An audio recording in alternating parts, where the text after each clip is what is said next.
Second type operator में बात आ जाती है, वो है आपके पास रिलेशनल ऑपरेटर की।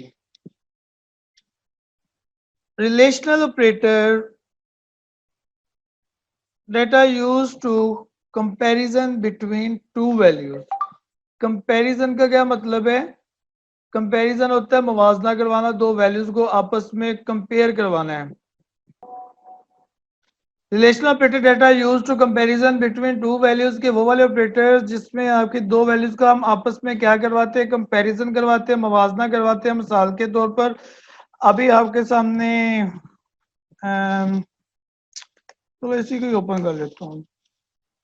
आपके सामने छोटी सी एग्जांपल है, उसको देखो, लेकिन एग्जांपल में जस्ट आपको सिंबल्स बताऊंगे। जैसे मैंने कहा है कि data use to comparison between two values, जिसमें आप दो वैल्यूज का आपस में क्या करवाते हो, मुवाजना करवाते हो। मिसाल के तौर पर आपने रखी हुई है value a is equals to 5, b is equals to 10।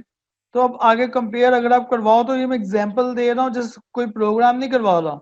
तो आप यहाँ पे कहते हो a ग्रेटर देन b, तो यहाँ पर a में वैल्यू कितनी पड़ी हुई है 5, b में कितनी वैल्यू पड़ी हुई है 10।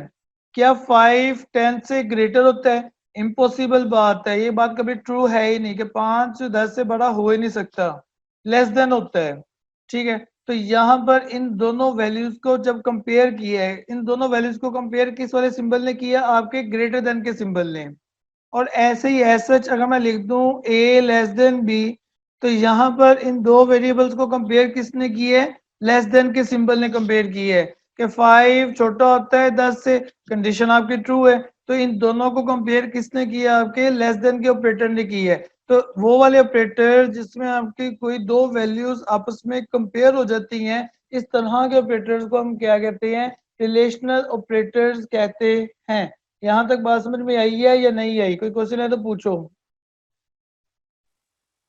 आ गया है। और ये रिलेशनल ऑपरेटर्स ये आपको वो बता रहा है, इक्वल होता है, लेस देन होता है, greater than, less than equals to, greater than equals to, not equals to. अब ये आपके पास ऑपरेटर्स हैं।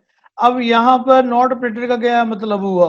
मिसाल के तौर पर सी में वैल्यू पड़ी हुई है 5 और ई में भी वैल्यू पड़ी हुई है 5। तो अब बेटे ये खुद मुझे बताना है कि c greater than equals to 5, oh sorry, c greater than 5। अब ओहो 5 नहीं, सी ग्रेटर देन ई। अब सी में वैल्यू कितनी पड़ी हुई है 5, ई में वैल्यू कितनी पड़ी हुई है? यहाँ पे भी पड़ी हुई है वैल्यू 5। अब 5 5 से के बराबर हो सकता है, लेकिन 5 5 से ना बड़ा हो सकता है ना छोटा हो सकता है, तो ये नॉट इक्वल है। अब नॉट इक्वल में एक और चीज आ जाती है, एक के साथ नॉट का साइन लग जाता है। समटाइम जब हम इफ कंडीशंस पढ़ेंगे उसमें थर्ड चैप्टर में, तो वहां पर हम ये वाले साइन को भी देखेंगे। ये आपका होता है नॉट ऑपरेटर होता है। ये अब आगे हम चलने लगे हैं, आगे जो आपके पास थर्ड ऑपरेटर लॉजिकल ऑपरेटर, वहां पर ये नॉट ऑपरेटर की भी बात आ जाएगी। तो 5 5 से ना छोटा होता है ना 5 5 से बड़ा होता है। हाँ अलबत्ता 5 5 के बराबर जरूर हो सकता है। ठीक है, तो ग्रेटर देन इक्वल्स टू, तो अभी आपके सामने ऐसे कर दूं, ग्रेटर देन इक्वल्स टू 5। तो अभी भी बात मैंने ये की, 5 5 से छोटा नहीं हो सकता, 5 5 से बड़ा नहीं हो सकता, लेकिन 5 5 के बराबर जरूर हो सकता है। तो अगर मैं वैल्यू देखूं, सी में वैल्यू कितनी पड़ी 5, 5 greater than 5 no, but 5 is equals to 5। जब 5 इज इक्वल्स टू 5 होगा तो कंडीशन आपकी ट्रू हो जाएगी। इसकी मजीद आपको क्लियर हो जाएगा थर्ड चैप्टर जब हम स्टार्ट करेंगे, तो वहां पर हम मजीद प्रोग्राम्स को भी देखेंगे।